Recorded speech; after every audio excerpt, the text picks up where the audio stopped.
Welcome back, everybody. And again, my name is Carl Golnick. I'm the chair of the Education Committee for the Ophthalmology Foundation. And we're going to switch gears a little bit, switch to a different sort of a topic. We've been talking a lot about resident evaluation, student evaluation. And now we're going to switch to evaluation of the program itself. And I'm going to start sort of as usual here with some questions just to get a feel. And you may have already been asked this question, but I just wanted to make sure I have the answer. Are you involved in training residents? And I think Eduardo, I'll set it up just, Eduardo will be able to pull that poll question up in a second. I'm just curious. I'm sorry, but not in the... You have 1,000 questions. Oh, no. Eduardo has to pull these questions in from some mysterious bank somewhere. Okay, they are launched. So are you involved in training residents? This is a simple one. Yes or no? Those are your options. Can you see the answers coming in, Carl? I don't see the answers. I see the question there. Okay. So let me end the poll and share the results. I don't know why. Okay. And now I see the answers. Yeah. So so the majority of people are okay. We'll close that one, and I'm going to have a couple more here just to get a feel. Try anyway. There we go. So this is a question about how effectively you're evaluating your program, and so you can choose anything from. We are effectively. So the question is, do you think you're effectively evaluating your program? Do you strongly disagree with that statement? Oh, no, it's a yes or no. No. Let me see. Maybe there is another. I don't know. This is evaluating your program. Don't answer this one yet, because I think there should be another one. Yes. We are effectively, and then there's 5 choices from strongly disagree, somewhat disagree, neutral, somewhat agree, and strongly agree. We are very effectively. There is another one, but I didn't close the previous one.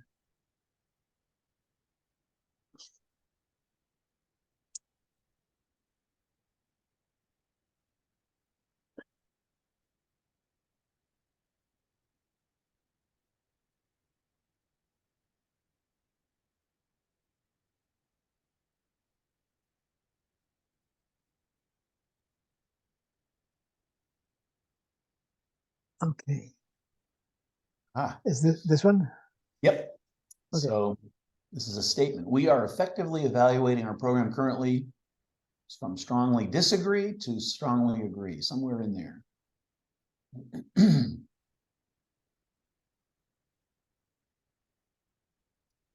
We'll wait for participants. Ideally, of course, we're doing this live, face-to-face, and we don't have to do the polling thing. We do it. Okay, so let's see.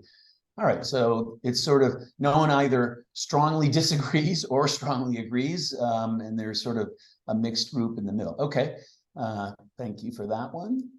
And I'm going to ask you that question again after my talk, I think. Let's look at the next, oops. And this is something you can click all of the, any of these things. It's about, well, if you feel like you are evaluating your program, then the question is, well, what methods are you using? And you can check any of these boxes. So if you're doing all of these or 3 of them, check the boxes that you're doing, because these are all different methods of program evaluation. Well, this is actually Eduardo, this is methods of program. What methods?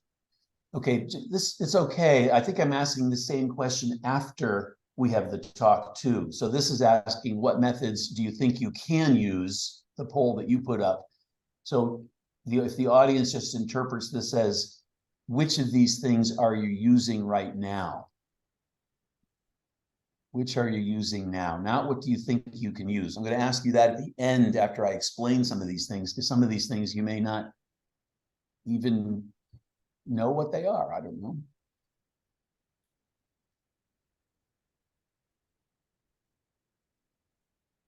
All right, so it looks like, well, that's great, really. So resident surveys are up there, verbal resident feedback, that's a common, yeah, that's certainly common.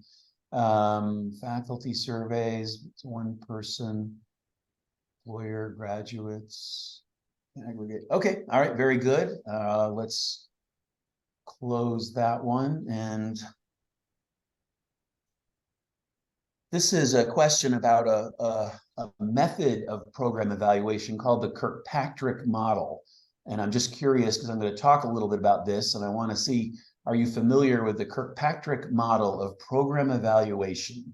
Yes or no? If everyone's really familiar, then I'll spend less time. People aren't. No, you're not that lucky. Okay, well, I guess that's good because you will become familiar with it during my talk. And then, okay, so that's the end of the questions for the beginning that helps me with this talk. So I think the reason we're talking about program evaluation is that it's just as important as resident evaluation. And my objectives are that when we're done, you'll be able to describe the rationale and the methods of program evaluation. And I'm hoping that I can convince you that this is essential to improve training. I mean, that's what this program is all about, I think. So as I said, it's as important as resident evaluation. It facilitates, if it's done well, improvement of your program. And I mean, hopefully that's all of our goals, is to improve our programs. No program is perfect. Every program can improve. It also, if you do it well, can facilitate more efficient use of your resources, because resources are, well, precious, and you want to be as efficient as you can with them. And ultimately, if your program is better, the goal is to have better trained residents and ultimately better eye care in your country or your city, wherever your interests are. So ultimately leading to better patient care. And there are many different sort of definitions, but they all sort of boil down to the same thing, I think. And it can be defined as a continual and systematic process of assessing the value of a training program. That's one definition. It also is an objective summary of qualitative and quantitative data gathered about the effectiveness of training. So it's something that you don't do this once every 5 years or once every 10 years. You should be doing it more or less every year. And this is the Kirkpatrick's 4 levels. There are many different schemes of a structure of evaluating programs. This one, at least certainly in the US and I think around the world, is pretty common. And it has 4 sorts of levels. So the first level is just the reaction of the student, what they thought and felt about the training. So at the end of today, we'll have another QR code and a survey to ask you, what do you think about the program? How do we make it better? And then the second is learning. So the first is how they felt. Then there's learning. So did the program result in increase in knowledge? And then behavior. So back on the job, are they applying what they actually learned in your program, hopefully? And then finally, the highest level is results. What are the effects from your trainee performance? And we're going to talk about each of these steps and how you might evaluate it. So in other words, these 4 levels are, did they like it, which is the bottom level, evaluation or reaction? Did they learn it? This is the evaluation of learning. Did they use it? So it's nice if they liked it. It's nice if they learned it, but of course we want them to use it. And then the top level is, did it impact the bottom line? And I'll go over each of these steps. So here's the bottom level, reaction of the student. Did they like the program? How do we assess this? Well, you can do a questionnaire. You can have a verbal open forum sort of a thing. You could interview students personally, one-on-one, and ask them what they think about the training. And this is the bottom. So in my program, we have meetings with the residents twice a year to get some verbal feedback. How are things going and so on. Now, the problem with that method is the residents are, of course, students. Are they really going to give you honest opinions when you ask them, what do you think about our program? And when we first started doing this in my program, I met with the residents kind of as a group. And everyone said, oh, everything is great. This is such a good program. There really aren't any problems. And I said, come on, there have to be some problems. No program is perfect. Every program has some problems.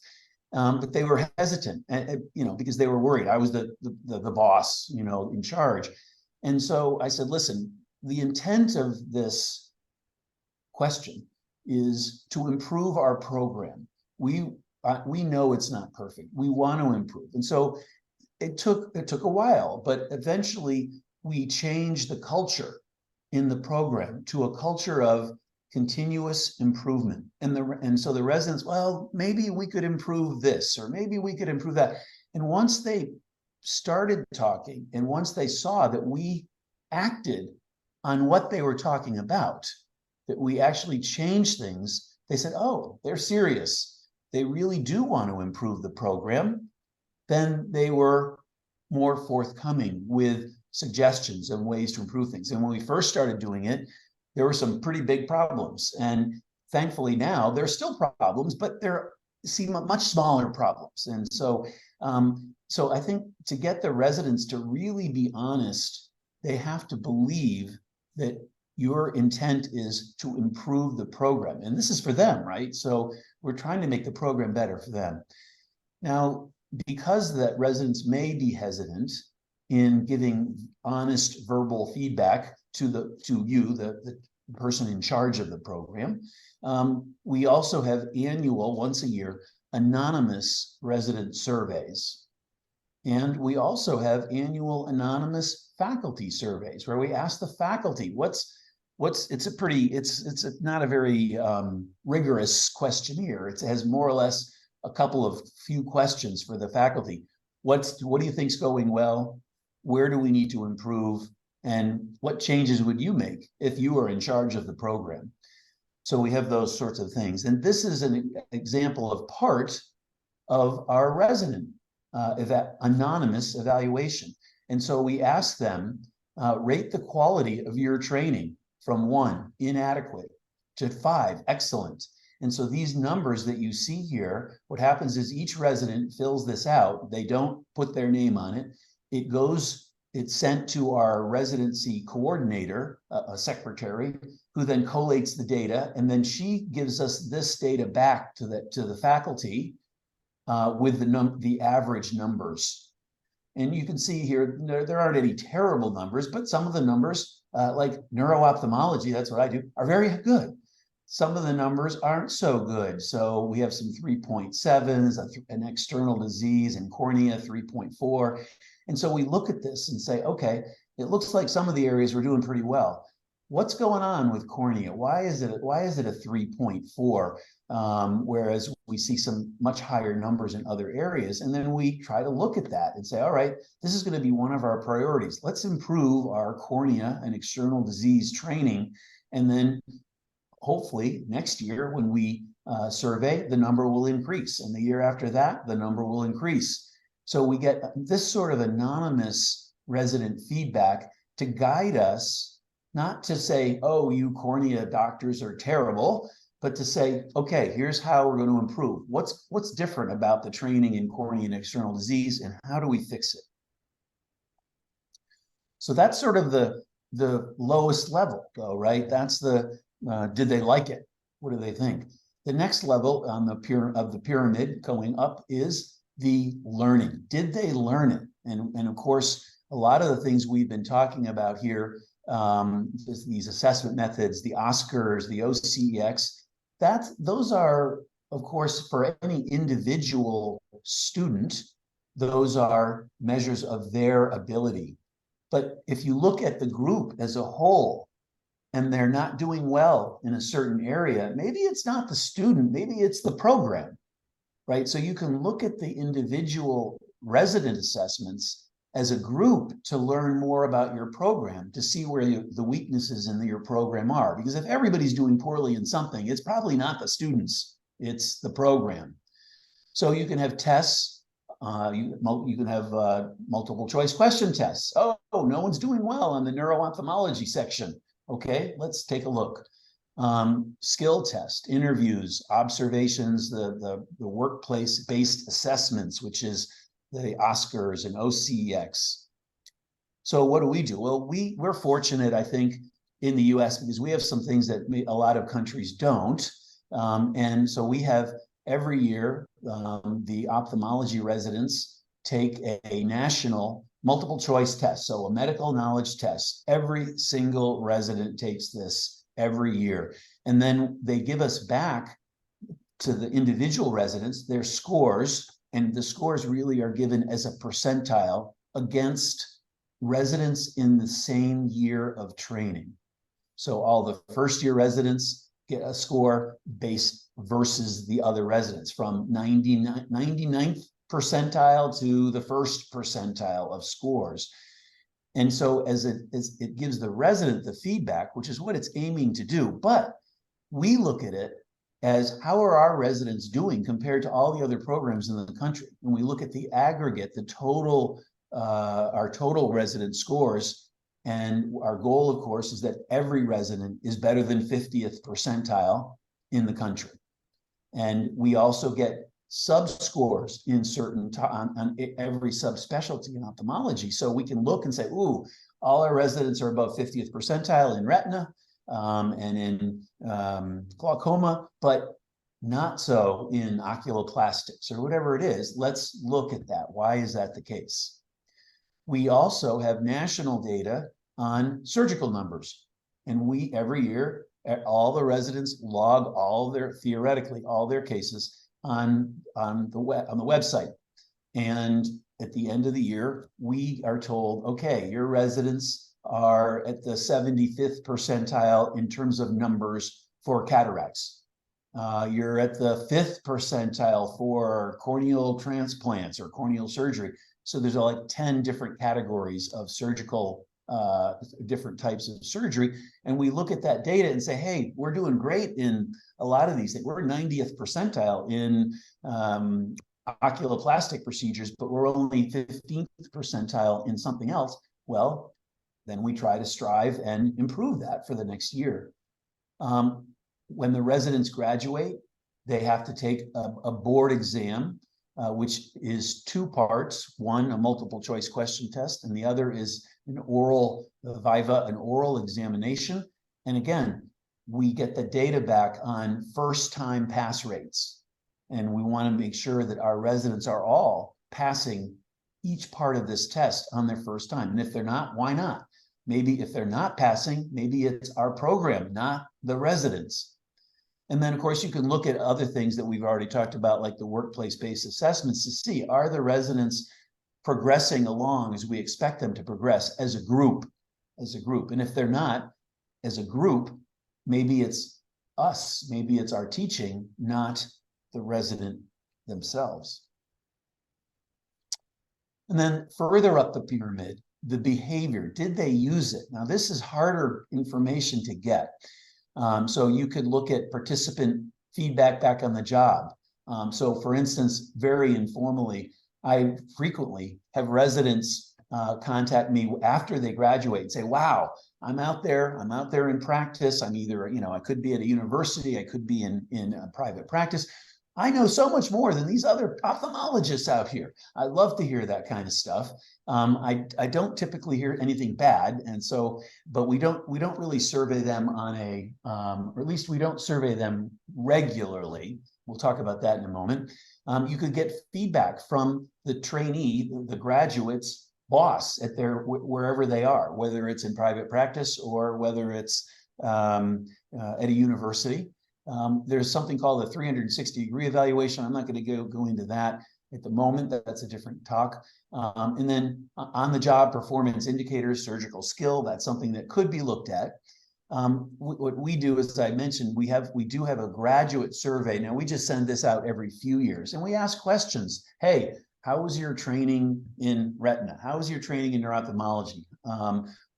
What do you think we could improve now that you're out in the real world? Where do you think there are gaps in our training? What could be better now that you're actually having to use everything? So we get data back from graduates about the program, our program's effectiveness. And then informal feedback. We don't really have a way that we try to systematically, and maybe we should, but we don't have a way where we try to systematically get feedback from employers. But I know many, and I'm sure in a smaller country, you probably know where these residents are going. And I'll talk to them. I'll see them, their boss at a meeting, wherever they send me patients. I say, hey, by the way, how's so-and-so doing in your program, or as a private practicing ophthalmologist? Oh, they're great. Their surgical skill is good. So we try to get that kind of information back. Hopefully it's not ever negative, but we try. And then the results. So did it impact the bottom line? Well, what is the bottom line? That depends on what your objectives are as your program. Is it hopefully better patient care, surgical results, surgical numbers, other things? What is it that your program's main goal is? So it's difficult to measure. Better results from medical eye care, better results after surgery, decreased blindness, visual impairment. So in ophthalmology, for instance, improved cataract surgical rates or outcomes. That's a tough thing to measure. And the question is it your program? There are a lot of factors that might go into this. And so it's very difficult to get program evaluation up at that top level. Do you have a decrease in preventable blindness in your country because of your program improvements? Hard to prove that, I think, but those are the sorts of things you should be at least thinking about. What is it? What is the bottom line for our program? And there are external ways to evaluate your program. So we've talked about sort of internal things that you can do in your program, but there are definitely ways for external program evaluation. This is one. This is Orbis, and I assume probably everyone knows of Orbis. But this is something that's available at this QR code.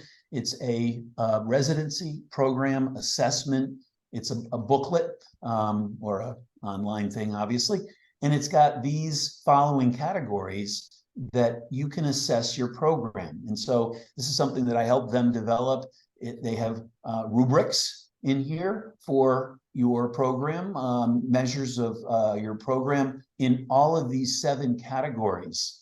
And so this is one way you could do it. If you're interested, you can take a look at this online and see. We've used this in a number of the training programs Orbis is working with. We're in fact doing a program in Bangladesh right now, ongoing program. And the first thing we did is before we did any sort of intervention is we met with the program directors of the 5 programs in Bangladesh and said, fill this out for your program. So we know where you stand right now, and we know where you're doing well, and we know where you may need improvement, but we use this as a guide for us to develop our program. So we're doing a webinar in early 2024, giving them a couple months to fill this out. We're doing a webinar in 2024, and then we're doing a face-to-face 3 or 4 day intervention in Bangladesh in April of 2024. So this is one method of externally, you're still filling it out yourself, but it's a way to look at what are some of these guidelines. This is there's a lot of writing on that page, and you don't need to read all of it, but this is our Ophthalmology Foundation's guidelines for accreditation.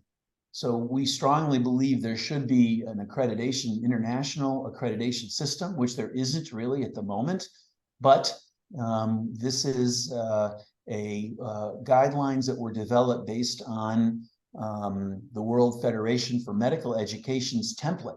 They've created a template that's gone through a few revisions over the last couple of decades for postgraduate medical education.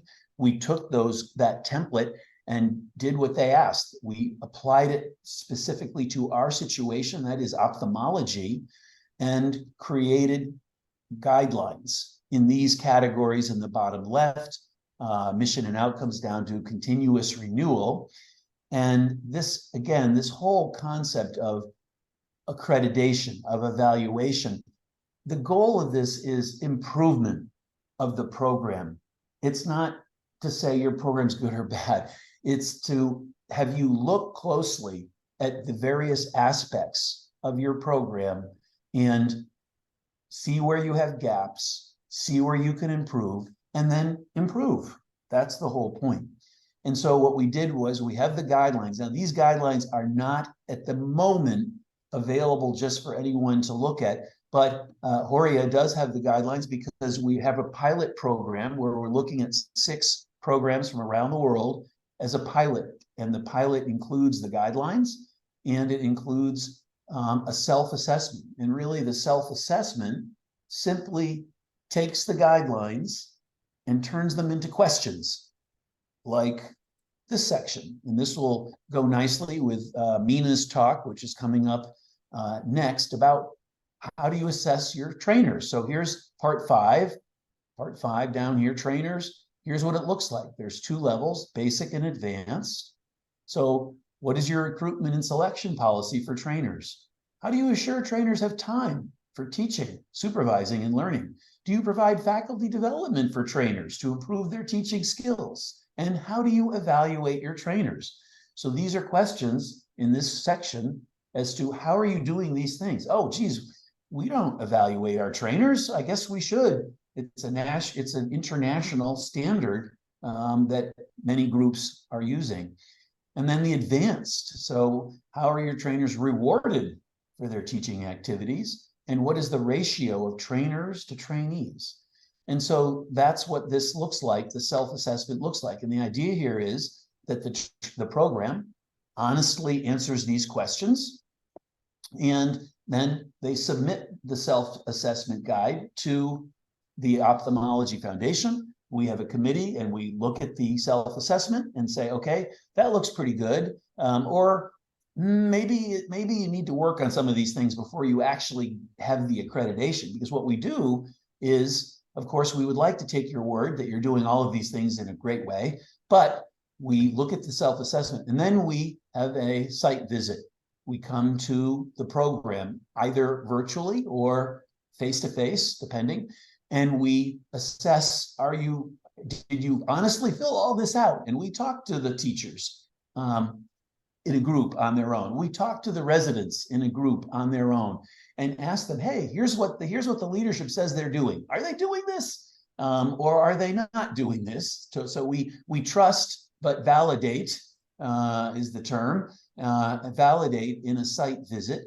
And then we give recommendations. Here's how you're doing. Yes, you meet the basic accreditation, or you meet the advanced, or no, you don't. Here's how you can improve your program. So no matter what, whether you meet the basic or the advanced or don't, you get a nice report back that says, here's what you need to do to try to improve. And if you are accredited, the accreditation's for 5 years. It's not forever. And then in 5 years, we look again. Hey, did you make those improvements? Yes, we did. Well, most of them anyway. And that's sort of the point there. And of course, if you're doing program evaluation, you must do something with the evaluations. You don't just do it and then put the stuff in a drawer or file it away in your computer in some unknown location. You must do something. So what do? We meet once a year, the faculty and the residents. We look at the data we've collected and we review things. And we always look and say, okay, what are the top 3 things? Maybe there's 20, but let's really concentrate on what everyone thinks are the top 3 and plan for improvement. And then we have our plans in place. We have sometimes little task force to work on things, or a champion at one of those. And then the next year we revisit the first three items. How do we do? Well, our top item, we fixed that. Our second item, well, we're making progress. Our third item, we need work. Let's take another look, and then we can create a new list. Hopefully, every year that list is changing. It's not the same three things, and we continually improve the program. And I think the point here is that, as hopefully you're taking from me, is that program evaluation is really the same thing as program improvement. It should be. It should be the same thing. The goal here is not to say the program's good or bad. It's to say, what are we doing well? Where can we get better? Let's get better. So you got to, to improve your program, you have to evaluate it. There's really no way to improve it without a form of evaluation. A lot of it, there has to be some kind of anonymous, because as you know, students may not speak to you directly what they really think. You have to do something with the evaluations. So start small, but start now. Don't do all these things. Some of these things you can't do probably, but don't do all the things we just talked about, but do something. Do something.